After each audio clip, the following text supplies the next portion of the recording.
When I say NBA, you say breakdown. Break it down. Ready? You sure? You sure?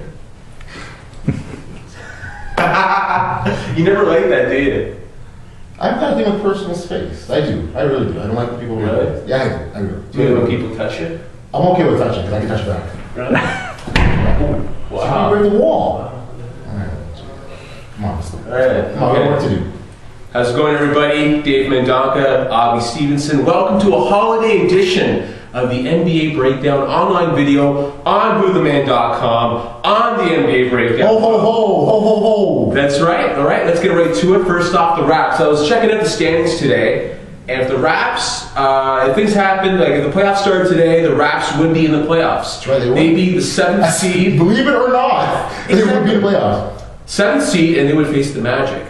Now, it's really a testament to how bad the East is, I think, if the Raps are still in there. As of right now, heading into Tuesday night's action, yeah. Raps are like 4 games under 500, and they're 7th spot right now. That's right. So you're right. It's Eastern Conference, and I mean, you can blow out and have 4 or 5 losses in a row and still be in the thick of things. And you're right. It's you've got the few top teams in the Eastern Conference, and then after all, it's a free for all. Exactly. So so we got the Magic. We know if the playoffs start today, we get the Magic. Vince has come back to town, man. Vince will come back. Yeah, exactly. But is there really a matchup in the East that would favor the Raptors? Like, let's just say the Raps were in a favorable playoff position. Is there a team in the East that they could match up well against? Who's in the 8th seed?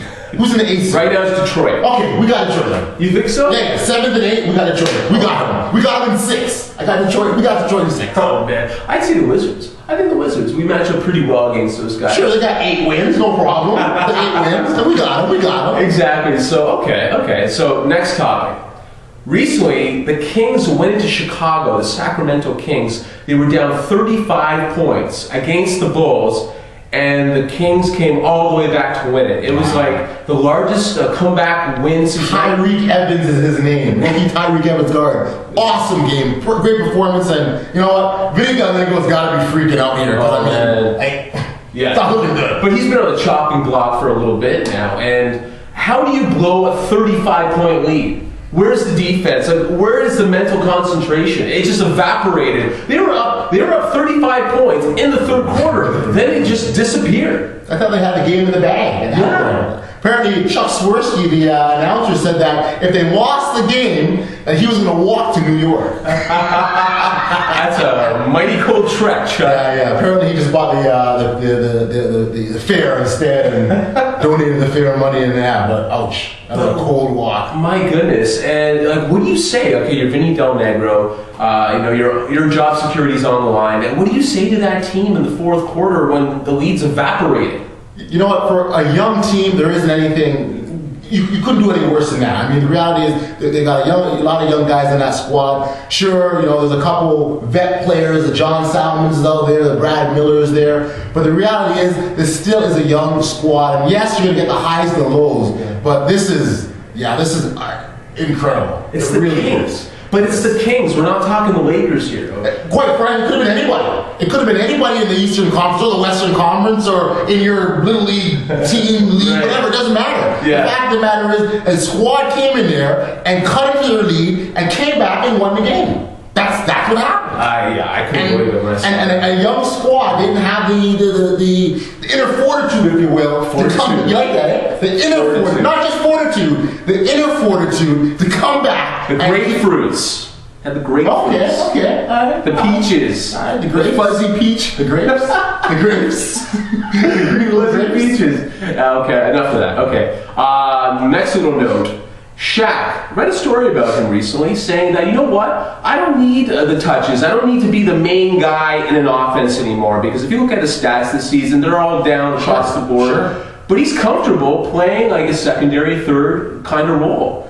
And Allen Iverson, you taking notes, pal? Like, you should have listened to this guy. That's like a great attitude. I'm glad Shaq has incorporated that. Well, quite frankly, I think the writing is on the wall, and he knows that. He knows that at the end of his career, he knows that his skills have definitely eroded, and now he's at the point where it's like, hey, look, man, I'm just happy to be out there playing, man. Right. But I read a story on Mike Brown, the coach of the Cavs. He was saying that he's just being careful and cautious with Shaq's playing time. He wants to save him for the playoffs. I think that's a great move, you know, because you need that big body in the postseason. Listen, we saw that last year with Tim Duncan and the San Antonio Spurs. That when they had back-to-back, they didn't play him. Coach Popovich didn't play him on that second night of the back-to-back to save him for the playoffs for the exact same reason. Too bad they didn't have any success, but that's another story. Okay. But yeah, I think it's a great move by Mike Brown for doing that for sure. Now, Shaq's team, the Cavs, were in Phoenix recently, Shaq's old squad. It was actually Shaq's return to Phoenix.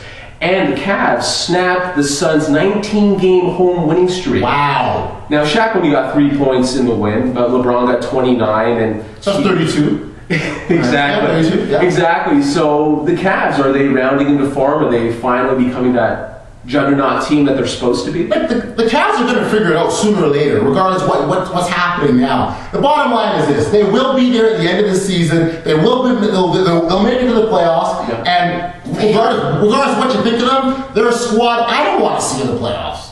They don't. We got LeBron James, Mo Williams. Ilgauskas is still productive off the bench. Yep. You know, they've got some great role players. Anthony Parker, Jamario Moons, those guys can fill in spots. I'm not telling you that they're the stars by any stretch of the imagination, but these guys all can play a role. And on top of that, you got Mr. I'm going to kill you in LeBron James at any point in the game. And they have Sideshow Bob, Anderson Varejao. Yeah, Andy V. That's right. Okay, for sure. Now we have reached the point in this online video where we want to give a gift to any NBA player out there. Audley and I are going to pick one guy and just let you know what gift we would give them if they were right here, right now. For sure. So Audley, what NBA player do you choose, and what kind of gift would you give them? If I were to pick one NBA player, I'd think Gilbert Arenas. Agent Zero. Why is that? Well, he's just a charitable guy. He's a nice guy. He's been giving us joy all these years, so I'd like to give him something. Which is? What?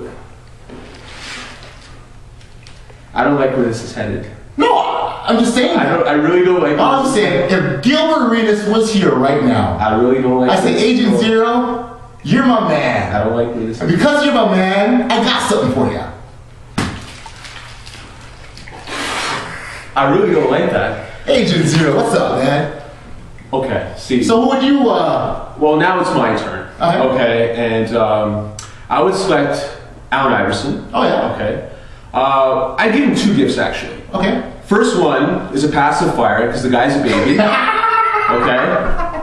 And the second would be, actually, this video, because he's going to be in for a treat right now. Yeah.